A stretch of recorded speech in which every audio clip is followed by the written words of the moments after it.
There's a haunting quiet that follows when you catch your reflection after crying in silence. Your face is puffy, flushed, your eyes clouded and worn, but what really takes you by surprise isn't the physical fatigue. It's that eerie moment when the person staring back doesn't look familiar. It's not the version of yourself you've worked so hard to protect, to polish, or to please. It's something deeper, like your soul has just slipped out of an old skin, now standing exposed in front of a hard truth. You simply can't go back to who you used to be. Carl Jung once said, "The soul has an innate longing for wholeness, not perfection, not approval from others, but wholeness, that sacred alignment between who you are on the outside and who you've always been within." But there's no bypassing the path to that wholeness. You have to pass through the breaking. It's the stage where the masks start to crumble, the forced smiles, the automatic nods, the countless times you said, "I'm fine," while something inside you was quietly shattering. It all starts to feel unbearably heavy, too false to carry any longer. You no longer have the energy to keep performing, no more pretending, no more bending yourself to make others feel at ease. The need to be agreeable, polite, or perfectly put together fades, and in that very exhaustion, a new journey quietly begins. Not a journey to become who the world wants you to be, but to become the woman you were meant to be, the one you choose to be. Carl Jung called this the process of individuation, a deep inner shift where you begin to step away from the noise of expectations. Listen to the quiet call of your own soul, and remember who you truly are. You start rebuilding, softly, silently, without fanfare, but with depth, with conviction, and with no turning back. Part 1. The journey to becoming oneself. Letting go of the shadow and the masks. Many women spend their whole lives chasing love, yet never once allow themselves to live as their authentic selves. They are celebrated for their sweetness, for their sacrifices, for how well they follow the rules. But deep inside, buried beneath the praise, there is a quiet sigh, one that no one ever stops to hear. Carl Jung once said, "The most terrifying thing is to accept oneself completely." This isn't just a poetic idea, it's a sharp awakening, a quiet truth that cuts through the many layers of identity women have carried for generations. From the obedient daughter who knows exactly when to smile, to the lover who's learned how to satisfy and seduce, to the flawless mother who endlessly puts everyone else before herself. These roles aren't wrong or fake in themselves, but when lived unconsciously, they slowly turn into masks, masks that begin to suffocate the soul. In Jung's analytical psychology, these societal roles are known as archetypes, ancient, universal patterns that live in the collective unconscious. Archetypes like the mother, the maiden, the lover, the caregiver, each acts as an internal compass, shaping how we experience the world. But when one archetype dominates, when it becomes your only identity, it disconnects you from your inner wholeness, from the full truth of who you are. A woman trapped in the role of the ever-giving mother can begin to forget that she is also a lover, a dreamer, a wild spirit capable of taking risks, and a woman who fully inhabits the good girl archetype often loses her voice. She struggles to say no, she represses her anger, and over time, she quietly disappears inside herself. One of the most telling signs of this inner suffocation is the constant conflict between how she appears on the outside and what she feels on the inside. Many women, admired, accomplished, even deeply loved, still find themselves aching in silence, unable to explain the emptiness within, because what they're living isn't their essence, it's their persona. That social mask Jung described as the individual's way of adapting to the world, the role we play to be accepted, understood, and approved. As Jung wrote in the Archetypes, in the collective unconscious, 1959, the persona is necessary. It helps us function in society. But when we hold on to it too tightly for too long, we forget who we are beneath it. And then, without warning, the shadow begins to rise. Jung described the shadow as the hidden and disowned parts of our psyche, the pieces we've been taught to reject, suppress, or deny. It's where unexpressed anger lives, where envy hides, where our forbidden sensuality and untamed wildness are locked away. For many women, the shadow is filled with everything society calls too much, too emotional, too sensitive, too bold, too independent, too intense, to be accepted, to be loved. Women often learn to bury these parts, but over time, what's been hidden grows heavy. It gathers strength, and eventually, it breaks through, sometimes as a quiet, unexplained sadness, sometimes as restlessness within a seemingly perfect relationship, sometimes as a collapse that follows even the brightest success. Because as Jung wrote in Psychology and Alchemy,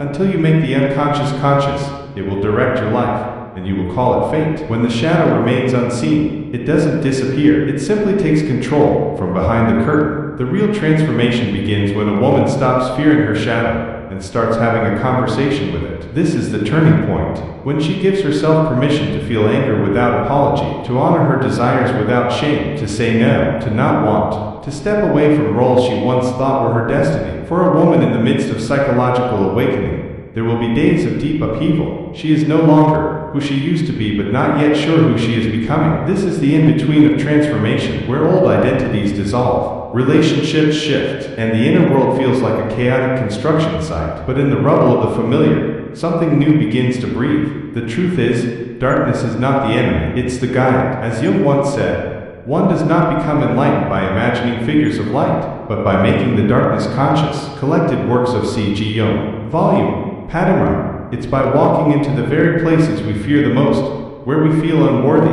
unlovable, or simply too much, that we begin to unlock true wholeness. And the miracle is this: when a woman finds the courage to embrace her shadow, she awakens a powerful life force within. She becomes deeper, more grounded, more compassionate, and radiant in a way that can't be taught, mimicked, or manufactured. I remember a woman once telling me her story. She had been the perfect wife, always gentle, always polite, always putting everyone else before herself. But after an unexpected divorce, her world collapsed into panic. That's when she began therapy. And slowly, she uncovered a painful truth. She had never truly lived for herself, so she began writing in a journal. She wandered alone into the forest. She picked up a paintbrush. She let herself scream. She allowed herself to cry. And finally, she said, "I don't know who this woman is, but she feels more alive than ever." That was her real self, long buried beneath the shadow, now rising, layer by layer, into the light. When a woman rises beyond her shadow and drops the masks,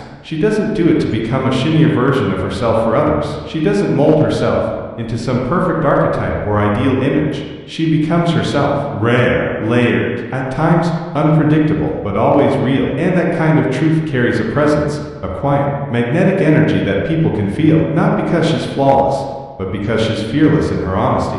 In a world where appearances are carefully curated, where emotions are filtered and femininity is boxed into expectations, this kind of journey is radical. To face the shadow, to strip away the masks, to choose yourself, that is a revolution in motion. Because when a woman dares to step into her darkness to reclaim her light, she doesn't just change her own life, she begins to shift the world around her. And maybe that's the kind of woman others are naturally drawn to. Not because she tries to earn love, but because she's chosen to love herself, completely, truthfully, and without apology. She speaks with presence, no convincing, no performance, no need to impress, because her soul has been broken open, reshaped, and reborn from within. As Jung wrote in Letters, Volume 2, the privilege of a lifetime is to become who you truly are. The greatest gift in life is not being loved by others, it's becoming yourself. So if you find yourself in that gray space, where everything familiar has fallen away, and nothing new has fully formed yet, don't rush to escape. Stay, feel everything, write it down, scream if you need to. Like a master alchemist standing over the fire, you are in the process of forging your truest self. And in that glowing red heat,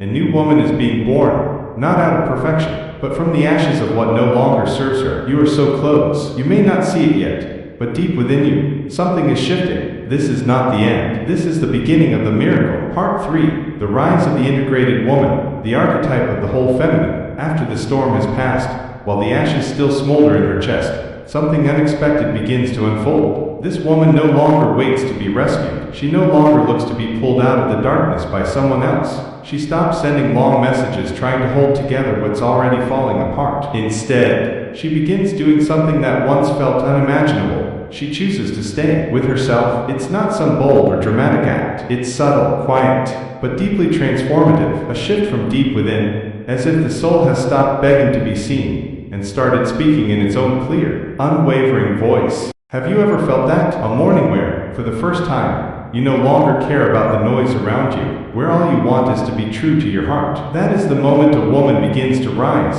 from within as something whole, complete, a version of herself that no longer lives to please but to stay rooted in her own truth. Jung described this as the shift from the persona, the outer mask shaped by society, to the self, the very center of the soul. When a woman peels away the false layers and returns to her core, she no longer moves through life as a reflection of others' expectations. She becomes sovereign, whole into herself, not needing love to feel worthy because her existence itself radiates love. A A woman like this doesn't need to force strength. She doesn't need to prove her worth. She knows when to speak and when silence holds more power. She can be soft without surrendering her strength, and firm without ever being harsh, because she's made peace with it all, both the light and the shadow within her, no longer fragmented, no longer at war with herself. In Jungian terms, she has entered a state of psychic integration, a deep inner union of the soul, and it's this integration that gives her a quiet magnetism, one that's hard to explain, but impossible to ignore. To truly understand this transformation, we must look at Jung's concepts of the anima and animus.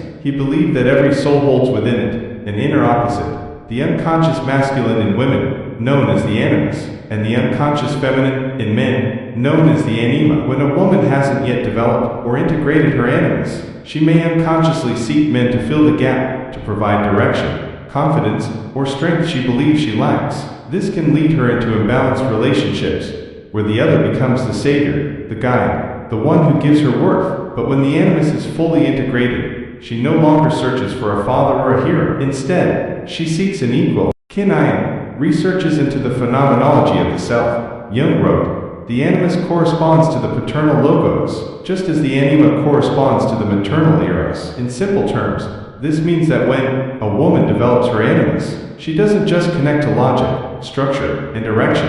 She begins to think for herself, to draw boundaries, to make clear decisions, to chart her own path. She no longer needs someone to rescue her from her emotions, because she's learned how to stand within them, and act not from pain but from clarity. I once met a woman like that. She had spent years in a marriage where she had to shrink herself to keep the peace, and one day, she chose to walk away, not out of hatred for her husband, but because she could no longer bear to betray her own soul. When I asked her what gave her the strength, she looked at me and said simply, "I've been with myself long enough to no longer want to abandon myself." That, right there, is the sign of a mature animus, not loud, not forceful, just a quiet clarity, so rooted, so steady, that nothing outside can shake it. If you're on this journey, you may notice everything around you beginning to shift. People who once felt close may now feel far. Relationships that once seemed essential may start to feel hollow. Don't panic. This doesn't mean you're lost. It means your frequency is rising. And when a woman begins to live in alignment with her truth,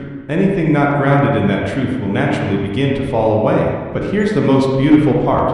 A woman like this doesn't captivate because of her looks or eloquence. She moves people with her presence. In every glance, every step, every silence, she carries a quiet strength, a grounded depth that only comes from someone who has walked through her own fire and come out whole. And that is something you simply can't fake. Truth doesn't need to raise its voice. It doesn't demand attention. It radiates in stillness, in the way you hold space for yourself, and from that space, hold it for others. Jung once wrote, "Wholeness is not achieved by cutting off a portion of one's being, but by integration of the contraries, psychological aspects of the personality." A whole woman isn't someone who's erased her flaws, or polished herself down to only the parts that are easy to love. She is someone who has learned to stand tall, with both her softness and her fire, with her longing and her stillness, with her questions and her knowing, and because of that, she no longer waits to be chosen. She lives from a deeper place, because she has chosen herself. Do you feel it? Something shifting inside you. Maybe it's not fully clear yet, but if there's a part of you that has stopped seeking approval, that no longer waits for permission just to be, then know this. The whole woman within you is beginning to rise, not from perfection, but from radical, unshakable honesty, not in search of love, but because she's finally chosen to love herself. And maybe that's the kind of woman people are quietly drawn to, not because she needs them, but because she's finally come home to herself. And that is more than enough. When you begin the journey of individuation, you no longer belong to the group you once came from, because your soul starts pulling you toward a place where truth matters more than simply fitting in. I remember a guest once shared on the show that after ending a 12-year relationship, she said, "It felt like I had just stepped into an empty desert." She didn't just lose her partner. She grew distant from mutual friends, her in-laws, and the familiar routines that had once shaped her entire life. But in that desert, she began to hear something she had never heard before, her own inner voice. "I'm no longer afraid of silence," she said, "because in it, for the first time, I heard myself." And the strange thing is, when you stop clinging to what no longer fits, you start attracting what truly belongs. Not surface-level friendships, not people you have to bend yourself for, but soul-aligned connections, other women walking the same path back to themselves. They don't compete, they don't try to fix you, they don't rush in with empty advice. They listen, they show up, they cry with you, without shame, and they celebrate when you finally speak your truth. Jung called this synchronicity, the mysterious way. The universe shifts to match the frequency of your soul, because when you transform from within, your entire worldview begins to fall apart. You stop believing that everything needs to be logically understood to be valid. Intuition sharpens, you dream more, and your dreams stop being chaotic nonsense. They become symbols, messages. Jung believed that dreams were the small, hidden door in the deepest and most intimate sanctum of the soul, man and his symbols. A woman amid awakening begins to realize that wisdom is not knowing everything. It's learning to listen to what she doesn't yet understand. She listens to dreams, to her body, to the strange emotions that rise when she enters a room or hears a certain melody, and from there, she starts living by an internal compass, not an external schedule. As she goes deeper, she begins to recognize the archetypes moving within her. When she feels creatively alive, passionate, and sensually grounded, perhaps the lover archetype is activated. When she longs to nurture and support others, the mother is speaking. When she feels drawn to solitude and contemplation, withdrawing from the crowd, it is the wise woman guiding her. These archetypes are no longer molds to conform to, but living languages that help her understand herself and navigate her path. Do you feel like you no longer want to explain your changes? Do you feel yourself starting to trust an intuition you once dismissed? If so, you're very close to the heart of transformation. Don't be afraid if old connections don't understand you. Don't panic if you no longer feel at home in places that once felt familiar. The boredom you feel with the old is a sign that you are stepping into something more real. Jung once said, "We cannot change anything unless we accept it." Condemnation does not liberate, it oppresses. Collected Works, Volume 14. Change doesn't come from forcing yourself to become someone else. It begins with the courage to accept that you've already changed. From there, everything begins to restructure, not around others' expectations, but around the truth within you. A woman who restructures her life doesn't need elaborate plans. She begins by saying yes to what feels right, by rearranging her living space, by stepping outside alone in the early morning, by writing down her dreams, by accepting that she is no longer who she used to be, and letting go of the hope that others will understand. This kind of restructuring isn't an earthquake. It's a quiet series of small, consistent, and irreversible shifts, and that is how she steps into her real life. No longer borrowing beliefs, no longer living someone else's dream. Every step, whether uncertain or walked alone, is a step toward a world where she is fully herself, needing no permission to simply be. Number 6, integrating the inner archetypes, the lover, the mother, the magician, the maiden. And then, when a woman begins to move to the rhythm of her own steps, no longer chasing applause or validation, she enters a deeper layer of the journey. It's no longer about escaping the past. It's about weaving the fragmented parts of herself into one living, breathing whole. This is no longer about shedding old roles, but about choosing, consciously, to live as a full symphony, where every facet of her is seen, heard, and allowed to coexist without conflict. Jung described this as a vital part of the individuation process, the integration of inner archetypes. One mistake many women make, not because they're wrong, but because they've been taught to, is believing they must be only one thing: a good mother, a sweet lover, a beautiful wife, or a modest daughter. They choose a role, often the one that's easiest to love, the one most socially accepted, and abandon the rest.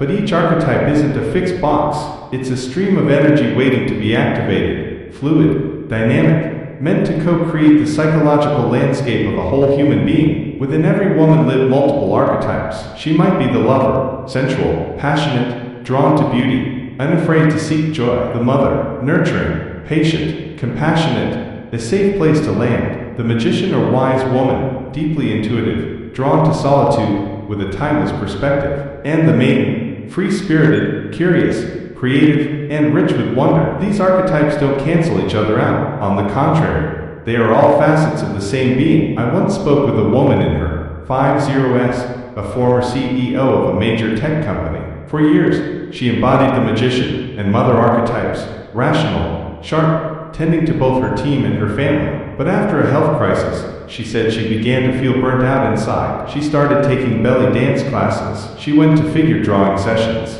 She wrote love letters to herself. She laughed and said, "I realized there's still a playful young girl in me. That part's not dead." And it wasn't. Her lover and maiden archetypes weren't there to replace her previous roles. They were awakening, to expand her inner terrain, helping her live more fully, more truthfully. Carl Jung believes psychological freedom doesn't come from cutting away parts we don't need. It comes from allowing all parts of ourselves to coexist without shame, without war. True maturity doesn't mean choosing one side, but reconciling the opposites within. You can crave sensuality and also enjoy quiet nights reading philosophy. You can nurture your children and also need space where no one needs you. You can laugh loudly at a party and cry quietly to a song at midnight, and most importantly, you don't have to apologize for any of it. If you've ever felt disoriented by inner contradictions, don't worry, that's a good sign. It means your archetypes are waking up, sometimes all at once. Don't rush to choose just one. Start by listening. One day, you may feel the urge to create something beautiful. That's the lover guiding you. On another, you crave silence in ancient books.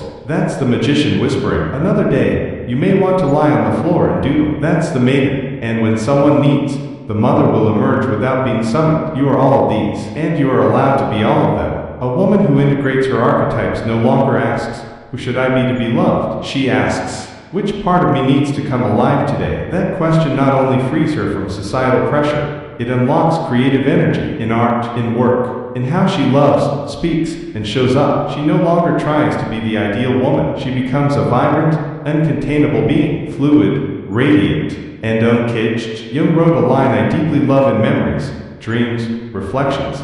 Greater than. Wholeness is not achieved by cutting off a portion of one's being, but by integration of the contraries. Wholeness doesn't come from slicing away what we dislike. It comes from weaving together everything we are. And you, if you've read this far, pause for just a moment and ask yourself, is there a part of me I've neglected for too long? Is there an archetype knocking, asking to be lived through me again? If the answer is yes, open the door. The path to becoming a whole woman is not a straight line. It is a dance between the parts of your soul, and you are the choreographer. You don't need permission. You don't need perfection. You only need honesty and the courage to be all that you are, without shame. That is true freedom. Conclusion: perhaps the most beautiful and difficult part of becoming a whole woman is not learning something new, but having the courage to peel away everything that isn't you. The layers of be nice, be agreeable, be lovable, be selfless once kept you safe, helped you belong, but at some point, they became a prison. And the moment you say enough, not with rage, but with clarity, is the moment you begin to become the woman you want to be, not the woman someone else expected. You don't need to be the woman everyone desires. The truth is, the most deeply loved women are often those who never tried to be. She simply lives so truthfully that she cannot be ignored, and then she begins to attract the right things,